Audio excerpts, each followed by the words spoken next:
आणि उपमुख्यमंत्री एकनाथ शिंदे, आमदार संजय गायकवाड आणि मंत्री संजय शिरसाट यांच्यावर चांगलेच नाराज झाले। पक्षामध्ये बेशिस्तपणा चालणार नाही अशा शब्दात शिंदेंनी त्यांना सुनावलेलं आहे। दोन्ही नेत्यांमुळे वादंग निर्माण झाला आणि त्यामुळे शिंदेंनी ही कानउघडणी केली आहे। पक्षातल्या दोन नेत्यांवर एकनाथ शिंदे नाराज। संजय गायकवाड, संजय शिरसाटांची कानउघडणी। शिरसाटांकडून पैशांच्या बॅगेच्या वादाला पुन्हा फोडणी।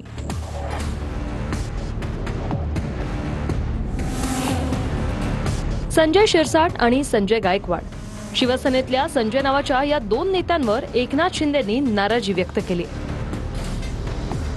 पक्षात बेशिस्तपणा चालणार नाही अशा शब्दात शिंदेंनी या दोघांची कानउघडणी केली। मंत्री आणि आमदारांच्या अशा वागणुकीमुळे पक्षाची प्रतिमा खालावते अशा शब्दात शिंदेंनी सुनावलंय। शिंदे साहेबांनी नेहमीच आमचा काही आता खरं तर या गोष्टीचं मी समर्थन केलेलंच नाहीये। त्याच्यामुळे ते मला फोनवर बोललेच की जरा हे थोडं सांभाळून कर, राग कंट्रोल कर, बोललेच ते मला। संजय गायकवाड यांनी आमदार निवासातल्या कॅन्टीनमध्ये कर्मचाऱ्याला मारहाण केली होती।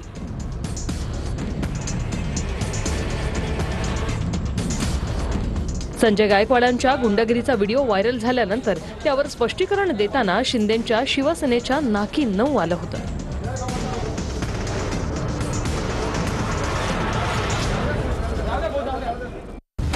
त्यानंतर संजय शिरसाटांचा एक व्हिडिओ संजय राऊतांनी ट्विट केला। संजय राऊतांच्या मते संजय शिरसाटांच्या घरात पैशांनी भरलेली बॅग होती। राऊतांच्या मते या बॅगमध्ये खचाखच पैसे भरले होते। या बॅग सोबत मंत्री संजय शिरसाटही दिसत होते। राऊतांनी समोर आणलेल्या या व्हिडिओवर मंत्री शिरसाट यांनी स्पष्टीकरण दिले। आपला व्हिडिओ मॉफ करण्यात आल्याचा दावा शिरसाटांनी केला। बघा, तो व्हिडिओ जो तुम्हाला दिसतोय ना, एक तर मी प्रवासून आलो असावा, आलोय, कपडे काढलेत, माझ्या कॉटवर बसलोय आणि हे सगळं चित्र कदाचित ती जाताना कुठे आपण कॅरी करतो ना कपडे वगैरे, ती बॅग असावी। आणि समजा पैसे असते तर अशी काही रस्त्यामध्ये बेडरूममध्ये अशी ठेवायची वस्तू असते का? आम्ही अशा प्रकारच्या बातम्या किंवा पुरावे दडून ठेवायचे का तुम्हाला वाचवण्यासाठी?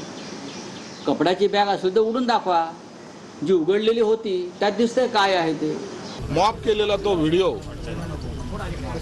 माझ्या बेडरूमचा व्हिडिओ, तर तुम्ही जर काळजीपूर्वक पाहाल तर तो मॉप केलेला व्हिडिओ आहे। चरित्र हनन करण्याचा प्रकार हे जे काही वारंवार करतात त्यासाठी त्यांना मी आबरू नुकसानीची एक नोटीस आज त्यांना पाठवणार आहे। पैशांनी भरलेल्या कथित बॅगवरून वाद सुरू असताना संजय शिरसाटांनी पुन्हा एकदा या वादाला फोडणी दिली। छत्रपती संभाजीनगरमधल्या शासकीय कर्करोग रुग्णालयातल्या कार्यक्रमात आणखी एक वक्तव्य करून शिरसाटांनी वाद ओढवून घेतलाय। पैशासाठी कामं अडवू नका, एखादी बॅग तुमच्याकडे पाठवून देऊ असं शिरसाट डॉक्टरांना म्हणाले। तुम्ही चिंता करू नका, पैशाची मी तुम्हाला पहिलेच सांगेन, पैशासाठी काही अडलं असं समजण्याचं काहीच कारण नाहीये। पैसे देने वाले हम है, आजकल हमारा नाम बहुत चल रहा है। पैशाची चिंता नाही, एखादी बॅग तुमच्याकडे पाठवून देऊ। जयंत पाटील यांनी शरद पवारांच्या राष्ट्रवादीचं प्रदेशाध्यक्षपद सोडलेलं आहे। शशिकांत शिंदे पवारांच्या राष्ट्रवादीचे नवे प्रदेशाध्यक्ष होणार आहेत। येत्या मंगळवारी शशिकांत शिंदे पदभार स्वीकारतील। जयंत पाटलांनी शरद पवारांच्या राष्ट्रवादीचं प्रदेशाध्यक्षपद सोडलं। जयंत पाटलांच्या जागी शशिकांत शिंदेंची नवे प्रदेशाध्यक्ष म्हणून निवड झाली आहे। तर 15 तारखेला शरद पवारांच्या राष्ट्रवादीची बैठक होणार आहे। या बैठकीनंतर शशिकांत शिंदे प्रदेशाध्यक्ष पदाचा पदभार स्वीकारणार आहेत। शरद पवारांच्या राष्ट्रवादीच्या प्रदेशाध्यक्ष पदासाठी शशिकांत शिंदे आणि राजेश टोपेंचं नाव चर्चेत होतं, पण अखेर शशिकांत शिंदेंच्या नावावर शिक्कामोर्तब करण्यात आलंय। आदरणीय आमचे नेते जयंत पाटील साहेबांनी अध्यक्षपदाचा राजीनामा दिलेला आहे। आता पुढची निवड प्रक्रिया ही 15 तारखेला होईल। त्यावेळेला जे नाव कोणाचं होईल अध्यक्ष म्हणून आदरणीय पवार साहेब जाहीर करतील। मला वाटतं की ते नाव घेऊन नव्या जोमाने या सर्वांच्या नेतृत्वाखाली काम करण्याची भूमिका निश्चितपणाने चांगल्या प्रकारचा करण्याचा प्रयत्न करू। राजीनामा दिला म्हणून बीजेपीत जातील ते सुद्धा घाबरणारे कुठे? आतापर्यंत साहेबांबरोबर राहिलेले, सत्तेसाठी काय ते विचार सोडून जाणार नाहीत। आतापर्यंत ज्या विचाराबरोबर ते राहिलेले आहेत, फक्त सत्ता मिळावी, कुठेतरी मंत्रिपद मिळावं आणि मग त्याच्यासाठी ते विचार सोडून साहेबांना सोडून जातील आणि लोकांना सोडून जातील, म्हणजे त्याचा अर्थ पळून जातील असं मला वाटत नाही। असं मला शशिकांत शिंदे होणार आहेत हे तुमच्याकडनं कळतं, मला काही कोणी सांगितलं नाही. पक्षाच्या बैठकीत ठरतो, असं अशा चर्चेत कधी ठरत नाहीत. पवारसाहेब, जयंत पाटील साहेब, आमचे बाकीच्या जिल्ह्यांमधले ज्येष्ठ सदस्य यांना सगळ्यांना विश्वासात घेऊन नंतर मग हे सगळं हा प्रोसिजरचा भाग आहे. दरम्यान याआधी राष्ट्रवादीच्या मेळाव्यात जयंत पाटलांनी प्रदेशाध्यक्ष पद सोडण्याचे संकेत दिले होते. प्रदेशाध्यक्षपदी नव्या चेहऱ्याला संधी द्या असंही जयंत पाटील म्हणाले होते. मला पवार साहेबांनी बरीच संधी दिली, 7 वर्षाचा कालावधी दिला. शेवटी पक्षाने नव्या चेहऱ्यांना संधी देणं आवश्यक आहे. या निमित्तानं तुमच्या सर्वांच्या देखत एवढीच साहेबांना विनंती करेन. 2018 सालापासून जयंत पाटील राष्ट्रवादीचे प्रदेशाध्यक्ष होते. जयंत पाटलांचा कार्यकाळ शरद पवारांनी वाढवलाही होता. याविरोधात अजित पवारांनी जाहीर नाराजी सुद्धा व्यक्त केली होती. दरम्यान रोहित पवार सुद्धा जयंत पाटलांच्या प्रदेशाध्यक्ष पदावर नाराज असल्याची चर्चा होती. स्वतः जयंत पाटलांनी सुद्धा प्रदेशाध्यक्ष पद सोडण्याचे संकेत दिले होते. आणि आता या सगळ्या घडामोडींनंतर अखेर जयंत पाटलांनी प्रदेशाध्यक्ष पदाचा राजीनामा दिला. आणि आता बातमी आहे ती मराठी माणसाची मान अभिमानानं उंचावणारी. छत्रपती शिवाजी महाराजांच्या 12 किल्ल्यांचा समावेश युनेस्कोच्या जागतिक वारसा स्थळामध्ये झालेला आहे. महाराजांचा इतिहास वैश्विक होणार असून आपल्यासाठी अभिमानाचा क्षण असल्याची भावना मुख्यमंत्री फडणवीसांनी व्यक्त केली आहे. छत्रपती शिवाजी महाराजांच्या 12 किल्ल्यांचा युनेस्कोच्या जागतिक वारसा स्थळांमध्ये समावेश झालेला आहे. महाराष्ट्रामधले 11 किल्ले आणि तामिळनाडूमधल्या एका किल्ल्याचा यामध्ये समावेश आहे. मराठी माणसासाठी, महाराष्ट्रासाठी आणि देशासाठी हा अभिमानाचा क्षण आहे. रायगड, राजगड, प्रतापगड, पन्हाळा, शिवनेरी, लोहगड, साल्हेर, सिंधुदुर्ग, विजयदुर्ग, सुवर्णदुर्ग, खांदेरी हे महाराष्ट्रामधले 11 किल्ले आणि तामिळनाडूमधल्या जिंजी किल्ल्याचा यामध्ये समावेश आहे.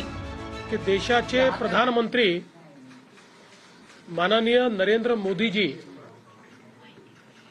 यांनी छत्रपती शिवाजी महाराजांचे 12 किल्ले हे म्हणजे वर्ल्ड हेरिटेज साइट घोषित करण्याकरता नॉमिनेट केले होते. माननीय प्रधानमंत्री महोदयांकडे देशभरातनं 7 वेगवेगळ्या साइट्स गेल्या होत्या.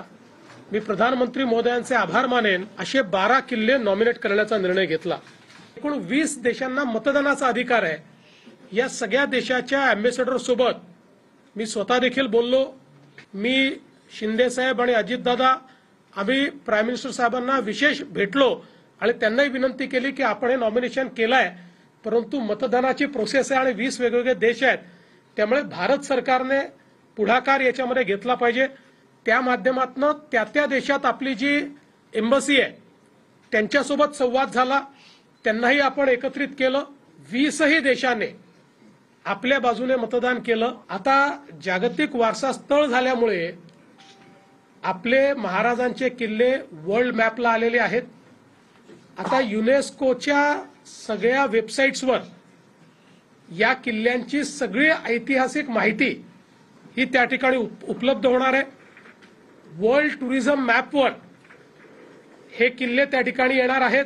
महाराजांचा गौरवशाली इतिहास हा वैश्विक करण्याकरता आणि वैश्विक टुरिस्ट इकडे आकृष्ट करण्याकरता आपल्याला याचा एक विशेष फायदा मिळणार आहे. महाराजांचे किल्ले युनेस्कोच्या जागतिक वारसा स्थळी यादीत गेल्यामुळे अनेक फायदे होणार आहेत. संरक्षण, विकास, जतनासाठी आर्थिक सहाय्य मिळतं. आंतरराष्ट्रीय पर्यटक आकृष्ट होतात, त्यामुळे पर्यटनाला चालना मिळते. जागतिक वारसा स्थळ म्हणून मान्यता मिळाल्यावर या स्थळाचं जतन आणि संरक्षण ही आंतरराष्ट्रीय स्तरावरची एक जबाबदारी ठरते. छत्रपती शिवाजी महाराजांच्या 12 किल्ल्यांचा जागतिक वारसा स्थळांमध्ये समावेश झाल्यानंतर भाजपनं जल्लोष केलाय. रोहित पवार यांच्या विरोधामध्ये ईडीकडून पुरवणी आरोपपत्र दाखल करण्यात आले. महाराष्ट्र सहकारी बँक घोटाळा प्रकरणामध्ये पुरवणी आरोपपत्र दाखल झालं आहे. बारामती अॅग्रो कंपनीच्या माध्यमातून घोटाळा केल्याचा आरोप होत आहे. रोहित पवार यांच्या विरोधात ईडीनं पुरवणी आरोपपत्र दाखल केलेत. महाराष्ट्र सहकारी बँक घोटाळा प्रकरणात पुरवणी आरोपपत्र दाखल करण्यात आले. कन्नड साखर कारखान्याच्या लिलाव प्रक्रियेत घोटाळा झाल्याचा आरोप आहे. लिलाव प्रक्रिया बेकायदेशीररित्या राबवल्याचाही आरोप होतोय. बारामती अॅग्रो कंपनीच्या माध्यमातून घोटाळा केल्याचा आरोप होतोय. रोहित पवार बारामती अॅग्रो कंपनीचे सीईओ आहेत. याआधी बारामती अॅग्रोची 50 कोटींची मालमत्ता ईडीनं जप्त केली होती. रोहित पवारांची याआधी 2 वेळा ईडीनं चौकशीही केली होती. 100 लोकांचं नावं त्याच्यामध्ये घेतली होती. 100 लोकांची नावं, त्यात अनेक नेते आणि ईडीली जी FIR फाईल केली त्याच्यामध्ये या 97 लोकांची नावं आहेत. आणि ईडीली जो त्या ठिकाणी FIR केला त्याच्यामध्ये रोहित पवारचं नाव नाही. आता याच्यामध्ये जे 97 लोक आहेत याच्या खोलामध्ये तुम्ही जर गेला तर त्याच्यामध्ये बहुतांश लोक ही एकनाथ शिंदे साहेबांकडे, भाजपकडे, नाही तर अजितदादांच्या पक्षाकडे आहेत. म्हणजे आता ते लोक सत्तेत आहेत, आम्ही मात्र विरोधात आहोत. आणि याच्यामध्ये फक्त एक केस माझ्या विरोधात आहे आणि मी एकटाच त्या ठिकाणी आता ईडीच्या विरोधात लढत आहे. ईडीने POWच्या रिपोर्टला न्यायालयात त्या ठिकाणी आवाहन केलेलं आहे. प्रकरण न्यायालयासमोर आहे आणि त्यामुळे न्यायिक प्रक्रियेवर भाष्य करण्यापेक्षा न्यायालयात काय होतं बघितलं पाहिजे. तू इधर उधर की बात न कर, तू मुद्दे की बात कर, एवढंच मी त्यांना सांगेन. विरोधकांनी दादांविरोधातील पुराव्यांवर सवाल करत सरकारवर निशाणा साधलाय. ईडीकडे आम्ही 100 प्रकरणं पाठवली आतापर्यंत भ्रष्टाचाराची. किमान 100 प्रकरणं मी पाठवलेली आहेत भ्रष्टाचाराची. काय केलं ईडीने? जे मंत्री आहेत फडणवीस मंत्रिमंडळात, जे आमदार आहेत ज्यांच्यावरती ईडीच्या कारवाया सुरू होत्या आणि आहेत किंवा होणार होत्या, त्यांच्यावरती अजून आरोपपत्र किंवा पुरवणी आरोपपत्र का दाखल झालं नाही? देवेंद्र फडणवीस आणि भारतीय जनता पार्टी अजितदादा पवाराविरुद्ध ट्रकभर पुरावे. या ट्रकभर पुराव्याचं काय झालं हा प्रश्न आहे. आणि मग रोहित पवारांच्या आता काय पुरवणी पत्र, ईडी वगैरे वगैरे वगैरे. राज्यातल्या 2 मोठ्या प्रकल्पांची आज मुख्यमंत्री देवेंद्र फडणवीस आणि उपमुख्यमंत्री एकनाथ शिंदे यांनी पाहणी केली आहे. नवी मुंबई विमानतळ आणि मुंबई पुणे महामार्गावरच्या मिसिंग लिंकची फडणवीस आणि शिंदेंनी पाहणी केली. 30 सप्टेंबर पर्यंत नवी मुंबई विमानतळाचं काम पूर्ण करण्याचं उद्दिष्ट राज्य सरकारनं ठेवलंय. साधारणपणे याची भौतिक प्रगती ही 94% झालेली आहे. रनवे पूर्णपणे सुसज्जित आहे. टर्मिनल बिल्डिंगचं काम झालेलं आहे. टर्मिनल बिल्डिंगचं आता इंटिरियरचं काम चाललेलं आहे. याच्यामध्ये जो बाहेरचा फसाड आहे आणि बाहेरचं जे सिलिंग आहे त्याचं काम हे आता वेगानं करावं लागणार आहे. ते मुंबईच्या आताच्या छत्रपती शिवाजी महाराज एअरपोर्टपेक्षा बराच मोठा अशा प्रकारचा एअरपोर्ट होणार आहे. याच्यामुळे मुंबई आणि पुण्यातलं अंतर 6 किलोमीटरने कमी होणार आहे. पण त्याहीपेक्षा अर्ध्या तासाने वेळेची बचत होणार आहे. कारण सगळा घाटचं सेक्शन आहे की जिथे नेहमी ट्रॅफिक जाम होतो, आता याच्या पुढे कधीच ट्रॅफिक जाम होणार नाही अशा प्रकारची व्यवस्था या मिसिंग लिंकमुळे झालेली आहे. आणि पुणेकरांना 1 तासात नवी मुंबई एअरपोर्टला पोहोचता येईल. त्यामुळे मुंबई आणि पुणे मिळून एक बृहद इकॉनॉमिक कॉरिडॉर याच्यामुळे तयार होतोय. त्यामुळे केवळ एक रस्ता नाही आहे, केवळ एक मिसिंग लिंक नाही आहे, तर एक नवीन इकॉनॉमिक कॉरिडॉर याच्यामुळे तयार होतोय. अहमदाबाद विमान दुर्घटनेसंदर्भात AAIBचा प्राथमिक अहवाल समोर आला आहे. टेक ऑफ नंतरच विमानातील दोन्ही इंजिनं अचानकपणे बंद पडल्याचं अहवालामध्ये नमूद आहे. विमान अपघातामध्ये वैमानिकाची कोणतीही चूक नाही असं देखील म्हणण्यात आलंय. अहमदाबाद विमान अपघाताचा प्राथमिक चौकशी अहवाल समोर आलाय. प्राथमिक तपासानुसार उड्डाणानंतर काही सेकंदातच विमानाचं इंधन कट ऑफ स्विच एकापाठोपाठ एक बंद झालं. त्यामुळे विमानाला होणारा इंधन पुरवठा थांबला. इंधन पुरवठा थांबल्यानं विमानाची दोन्ही इंजिन बंद पडली. यानंतर पायलटनं लगेचच मेडे कॉल दिला. विमान 625 फूट उंचीवर असताना विमानाकडून ATCला शेवटचा सिग्नल मिळाला. या दरम्यान दोन्ही वैमानिकांमध्ये झालेलं संभाषण सुद्धा कॉकपिट व्हॉइस रेकॉर्डरमधून समोर आलंय. तुम्ही इंजिन बंद का केलं असा प्रश्न एका वैमानिकानं दुसऱ्या वैमानिकाला विचारला. त्यावर मी काहीच केलं नाही असं उत्तर दुसऱ्या वैमानिकानं दिलं. वैमानिकांनी इंजिन पुन्हा सुरू करण्याचा प्रयत्न केला. विमानाचं एक इंजिन काही प्रमाणात सुरूही झालं, पण दुसरं इंजिन सुरू होऊ शकलं नाही. ड्रीमलायनर विमानाच्या दोन्ही इंजिनमध्ये इंधन पुरवठ्यासाठी रन आणि कट ऑफ असे 2 ऑप्शन्स असतात. जर विमान हवेत असेल आणि स्विच कट ऑफवर गेला तर इंजिनाला इंधन मिळणं बंद होतं. इंधन न मिळाल्यास विमानाची इंजिन बंद होतात, ज्यामुळे विमान हवेत उंच उचलण्यासाठी थ्रस्ट मिळत नाही. असं झालं तर विमानामधला वीज पुरवठा देखील थांबू शकतो, ज्यामुळे कॉकपिटमधील अनेक उपकरणं देखील काम करणं थांबवतात. त्याच्यामध्ये जे म्हटलंय की फ्यूल का स्विच ऑफ हो गया, दूसरा दो को पायलट था कि उन्होंने यही कहा है कि मैंने नहीं किया है. इसका मतलब है की फ्युएलचं बटन बंद झालंय तो म्हणतो मी नाही केलं, याचा अर्थ तुम्ही काहीच निष्कर्ष काढू शकत नाही, कारण तेवढा वेळही नाही मिळाला. आणि शेवटी मशीन असतं, मशीनमध्ये टेक्निकली प्रॉब्लेम कधी येऊ शकतात. त्यामुळे मी असंच म्हणेन आपल्याला पुन्हा एकदा की आपण अंतिम काही निष्कर्षावरती आता येऊ नये. उड्डाणानंतर काही सेकंदातच विमानाचे इंजिन बंद झाल्यानं रॅम एअर टर्बाईन उघडलं. रॅम एअर टर्बाईन हे एक लहान उपकरण आहे. रॅम एअर टर्बाईन वाऱ्याच्या वेगावर फिरतं. रॅम एअर टर्बाईनमुळे वीज आणि हायड्रॉलिक पॉवर निर्माण होते.